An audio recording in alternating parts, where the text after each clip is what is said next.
کہ آپ سمجھتے ہیں کہ پاکستان کے سیاسی حالات جو ہیں وہ استحکام پسند ہیں؟ اس وقت جتنی واضح خلیج اس وقت پاکستان میں ہے یہ اس سے پہلے میں نے نہیں دیکھی۔ آپ کس کو ذمہ دار کراتے ہیں؟ اگر ہر سٹیک ہولڈر اپنے آئینی قانونی کردار کے اندر رہ کر ایکٹ کرنا شروع کر دے تو چیزیں بڑی آسان ہو جائیں۔ پرابلم یہ ہے یہاں پر کہ ایک جو principle of separation of powers ہے ہمارا، اس پر عمل درآمد نہیں ہوتا۔ آئین بڑا واضح ہے کہ ریاست کے 3 ستون ہیں، تینوں ستون اپنے اپنے دائرۂ اختیار میں رہ کے کام کریں گے۔ پی ڈی ایم ہے، ایک جو ہے پی ڈی آئی ہے، اس میں تھوڑا سا میں چاہوں گا مختصر سر کہ ان میں سے کون جو ہے وہ آئین پر جو ہے اور قانون پر عمل درآمد نہیں کر رہا؟ جو معاشی بحران ہے، جو قانونی بحران ہے، جو سیاسی عدم استحکام ہے، وہ زیادہ ذمہ داری ساری تو سٹنگ گورنمنٹ کے اوپر آتی ہے۔ MYK نیوز کی ویڈیوز دیکھنے کے لیے ہمارا چینل سبسکرائب کیجئے اور بیل آئیکن کو کلک کیجئے تاکہ آپ ہماری آنے والی ویڈیو سے باخبر رہ سکیں۔ بسم اللہ الرحمن الرحیم۔ سب تعریفیں اللہ تعالیٰ کے لیے جو انتہائی مہربان اور رحم کرنے والا ہے۔ MYK نیوز ٹی وی کے ساتھ آپ کا میزبان سلیم بٹ حاضر ہے۔ میری آج کی شخصیت ایک معروف اینکر، صحافی اور وکلا برادری سے تعلق ہے، ان کا برسٹر ہے۔ میرا مراد برسٹر احتشام الدین صاحب ہیں۔ آئیے آپ کی ان سے ملاقات کرواتے ہیں۔ برسٹر صاحب، آپ کو شو میں ویلکم۔ بہت بہت شکریہ آپ کا، تھینک یو ویری مچ۔ برسٹر صاحب، آپ کرنٹ افیئر کے پروگرام کرتے ہیں اور اس میں بہت جان ہوتی ہے۔ میرا سوال آپ سے یہ ہے کہ کیا آپ سمجھتے ہیں کہ پاکستان کے سیاسی حالات جو ہیں وہ استحکام پسند ہیں یا اس میں استحکام ہے؟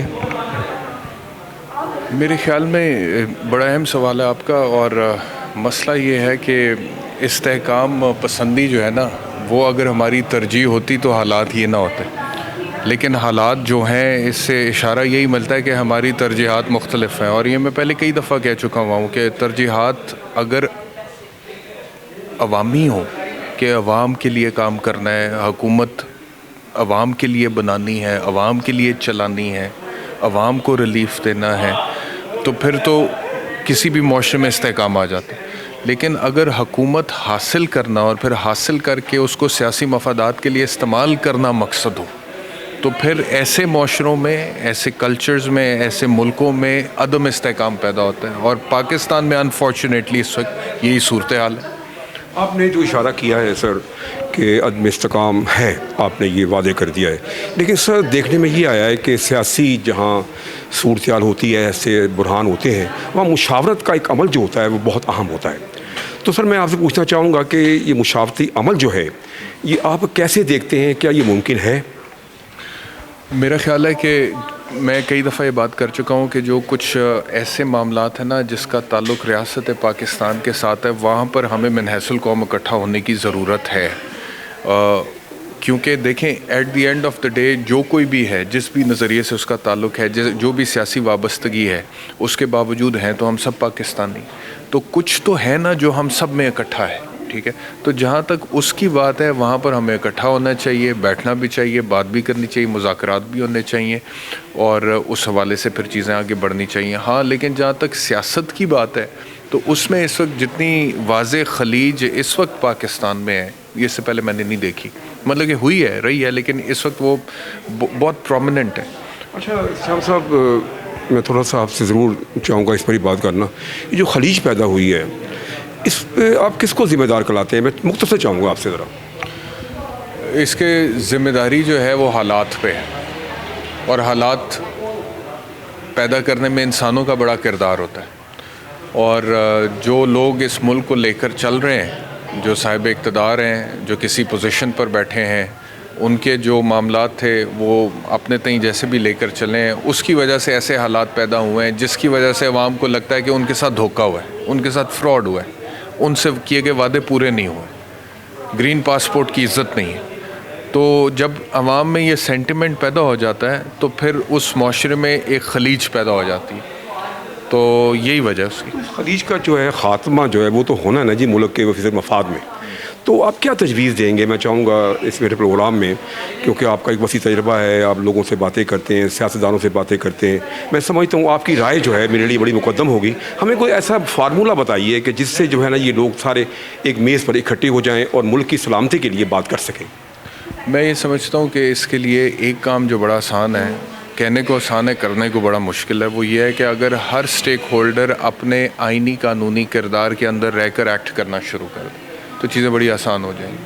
پرابلم یہ ہے یہاں پر کہ ایک جو principle of separation of powers ہے ہمارا، اس پر عمل درآمد نہیں ہوتا.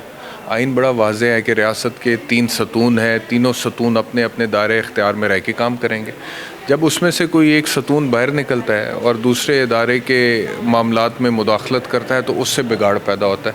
تو صرف اگر strict implementation of law and constitution ہو جائے تو چیزیں بہت بہتر ہو سکتی. اچھا، آپ نے یہ ابھی بات بڑی اہم کی ہے کہ لا کی جو ہے عمل درآمد، آئین کی جو ہے اس پر عمل درآمد. تو کیا سمجھتے ہیں جو دو اس فریق ہیں، ایک پی ڈی ایم ہے، ایک جو ہے پی ڈی آئی ہے، اس میں تھوڑا سا میں چاہوں گا مختصر سر کہ ان میں سے کون جو ہے وہ آئین پر جو ہے اور قانون پر عمل درآمد نہیں کر رہا؟ اس وقت تو پی ڈی ایم کی حکومت کی بہت بڑی ذمہ داری ہے نا. آپ دیکھیں جتنے فنڈامنٹل رائٹس کی وائلیشن ہو رہی ہے، جو معاشی بحران ہے، جو قانونی بحران ہے، جو سیاسی عدم استحکام ہے، وہ زیادہ ذمہ داری ساری تو سٹنگ گورنمنٹ کے اوپر آتی ہے. شام بھائی کیا مشورہ دیتے ہیں حکومت کو؟ میں آپ سے سننا چاہوں گا، کچھ آپ مطالبہ کریں یا کچھ آپ تجویز کریں یا اپیل کریں حکومت سے ملک کے وسیع مفاد میں. میں یہی مشورہ دوں گا یا میں یہی بات کہوں گا. مشورہ تو خیر ہم نے ان کو کیا دینا ہے، ان کو مشورے دینے والے بہت لوگ ہیں.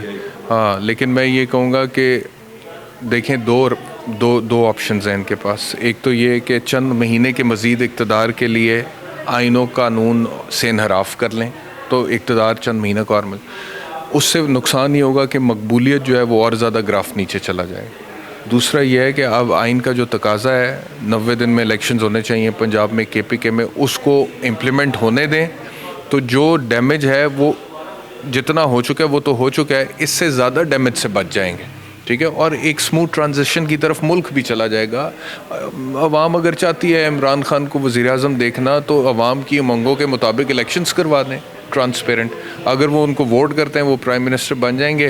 پھر وہ پرفارم نہیں کرتے ہیں، ان کی کارکردگی کے اوپر تنقید کرنے کا حق آپ کے پاس ہے. اسٹرانگ اپوزیشن کریں پارلیمنٹ میں بیٹھ کے، آئینی قانونی راستہ اختیار کریں. یہ تو نہیں کہ جی اب ایک انٹرم سیٹ اپ آئے گا اور اس انٹرم سیٹ اپ کو پھر گھسیٹیں گے. یہ غلط. آخری سوال آپ سے کہ اگر الیکشن ہو جاتے ہیں تو اس میں 2 اسمبلیوں کے الیکشن ہوتے ہیں اور باقی سینٹر کی رہ جاتی ہے، سندھ کی رہ جاتی ہے، بلوچستان کی رہتی ہے. کیا آپ سمجھتے ہیں اس سے ایک فیئر الیکشن کی فضا جو ہے قائم ہو سکے گی؟ اچھا، اس پہ یہ ہے کہ جو پنجاب اور کے پی کے کا معاملہ ہے نا، اس میں جب اسمبلیاں تحلیل ہو گئی تو آئین کا آرٹیکل 224 یہ کہتا ہے کہ 90 دن کے اندر الیکشن ہونا چاہیے، تو وہ تو ہونا چاہیے. اب جو دوسری بات آپ کر رہے ہیں کہ باقی جو انتخاب ہوگا کچھ عرصے بعد اس میں پنجاب اور کے پی کے میں آلریڈی سٹنگ گورنمنٹس ہوں گی تو اس کی ٹرانسپیرنسی پہ انگلیاں اٹھے. تو اس کا بہترین حل یہ ہے کہ وہ جو جنرل الیکشن کی ڈیٹ ہے اکتوبر 2023 اس کو تھوڑا پہلے لے آئیں اور پورے ملک میں عام انتخابات کرا دیں. اس سے بہت سارے مسائل حل ہو جائیں. رسپیکٹیبل شام الدین صاحب، آپ کا بہت شکریہ، آپ نے ہمیں ٹائم دیا، آپ کا شکریہ. آپ کا بہت بہت شکریہ. ابھی آپ نے برسٹر شام الدین صاحب کی باتیں سنی، بہت نمایاں باتیں کی، اور میں سمجھتا ہوں کہ ایک سینئر اینکر ہونے کی حیثیت سے انہوں نے جو تجویز دی ملک کے وسیع مفاد میں کہ الیکشن ہو جائیں، اور انہوں نے تجویز یہ بھی دی کہ الیکشن کس طریقے سے ہوں، یہ بھی انہوں نے بات کی. تو میں سمجھتا ہوں کہ اس سے بہتر اور ایک اچھا جو ہے ماحول ملک میں سیاسی بن سکتا ہے اور ملک میں سیاسی استحکام آ سکتا ہے. اسی کے ساتھ میرے پروگرام کا وقت ختم ہوتا ہے.